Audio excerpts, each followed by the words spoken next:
Assalamualaikum warahmatullahi wabarakatuh. Perkenalkan, nama saya Nabila Vita Permata Diza, NIM 20613068, akan melaksanakan praktikum tentang kelarutan. Pengertian kelarutan. Kelarutan atau solubilitas adalah kemampuan suatu zat kimia tertentu, zat terlarut atau solut, untuk larut dalam suatu perlarut atau solvent. Kelarutan dinyatakan dalam jumlah maksimum zat terlarut yang larut dalam suatu perlarut pada kesetimbangan larutan hasil disebut larutan jenuh. Faktor-faktor yang dapat mempengaruhi kelarutan suatu zat antara lain adalah pH, suhu, jenis pelarut, bentuk dan ukuran partikel zat konstanta di elektrik bahan pelarut, dan adanya zat lain seperti surfaktan, pembentuk kompleks, ion sejenis, dan lain-lain. Alat dan bahan.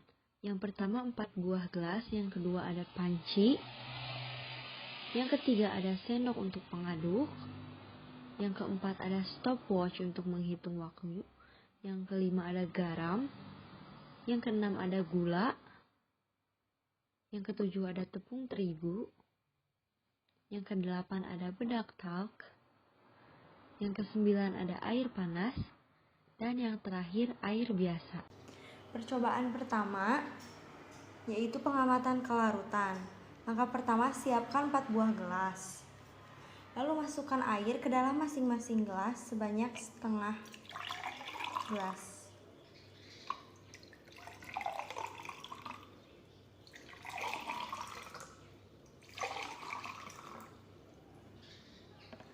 Setelah itu, pada gelas pertama kita masukkan gula 1 sendok teh.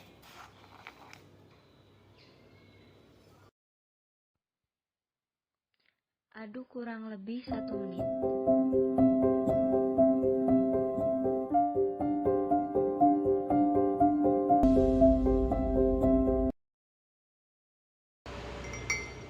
Lalu pada gelas kedua kita masukkan garam 1 sendok teh juga. Lalu kita aduk.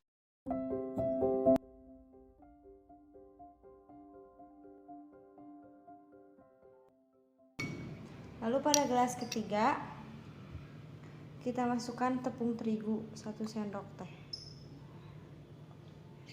Kita aduk juga kurang lebih 1 menit.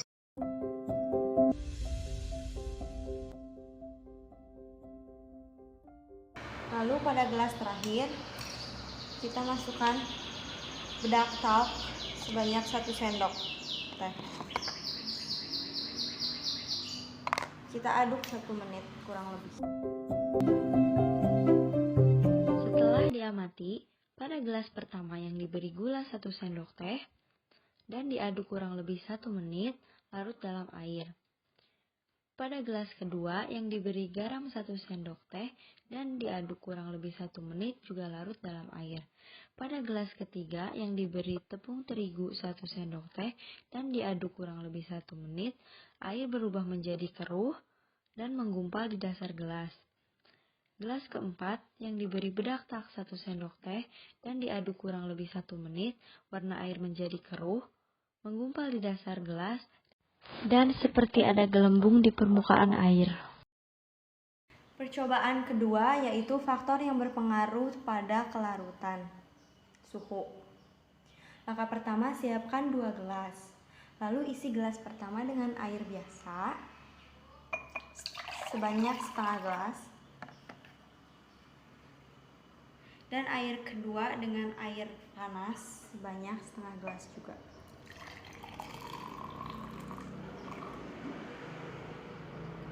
Setelah itu, kita masukkan 1 sendok teh gula ke dalam air panas.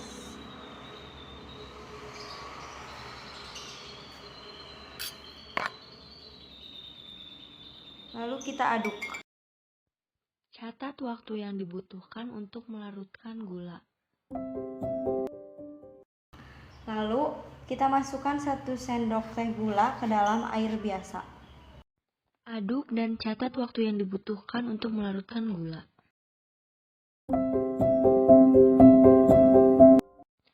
Setelah dicatat, gula yang dimasukkan ke dalam gelas yang berisi air panas membutuhkan waktu 18 detik untuk larut. Sedangkan gula yang dimasukkan ke dalam gelas yang berisi air biasa membutuhkan waktu 53 detik untuk larut.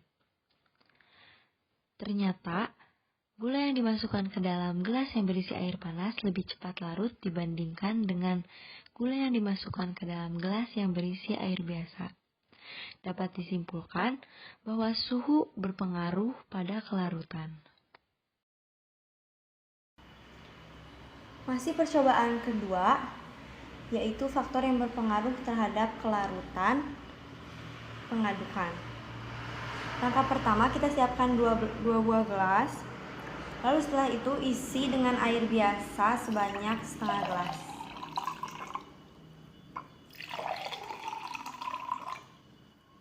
Setelah itu, kita masukkan 1 sendok teh gula ke dalam gelas pertama.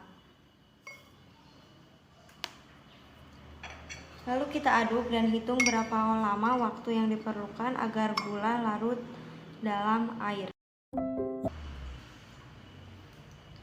Setelah kita amati selama beberapa menit, ternyata gula yang tidak diaduk di dalam air tidak bisa larut sepenuhnya di dalam air.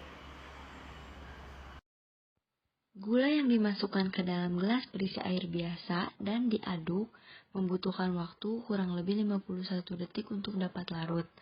Sedangkan gula yang dimasukkan ke dalam gelas berisi air biasa tanpa diaduk, setelah kita amati beberapa menit, larutan tidak dapat larut sepenuhnya di dalam air. Percobaan 3, yaitu pengenalan larutan tak jenuh, jenuh, dan lewat jenuh. Langkah pertama, siapkan gelas, lalu isi dengan air hingga setengahnya. Setelah itu, kita masukkan 1 sendok garam ke dalam air, lalu aduk hingga larut. Setelah larut, kita tambahkan lagi 1 sendok garam dan dimasukkan.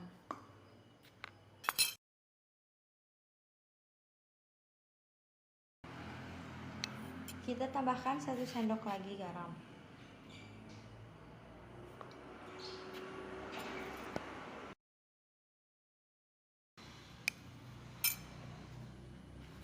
Masukkan garam sampai ada bagian yang tidak dapat larut dalam air.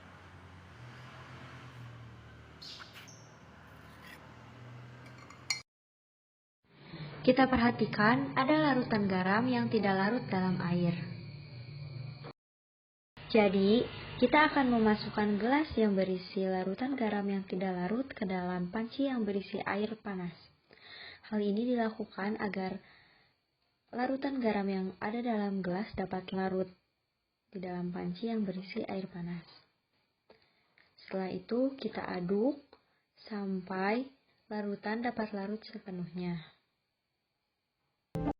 Setelah larut, kita akan angkat gelas dari panci.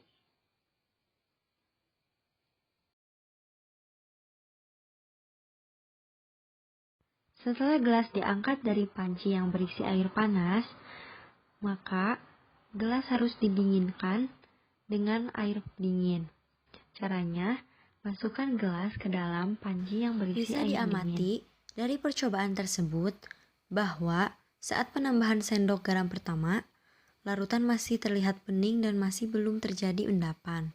Artinya, larutan tersebut termasuk larutan tak jenuh. Saat penambahan sendok garam kedua, larutan mulai berubah warna menjadi agak keruh, tetapi masih belum terbentuk endapan. Artinya, larutan tersebut termasuk larutan tepat jenuh.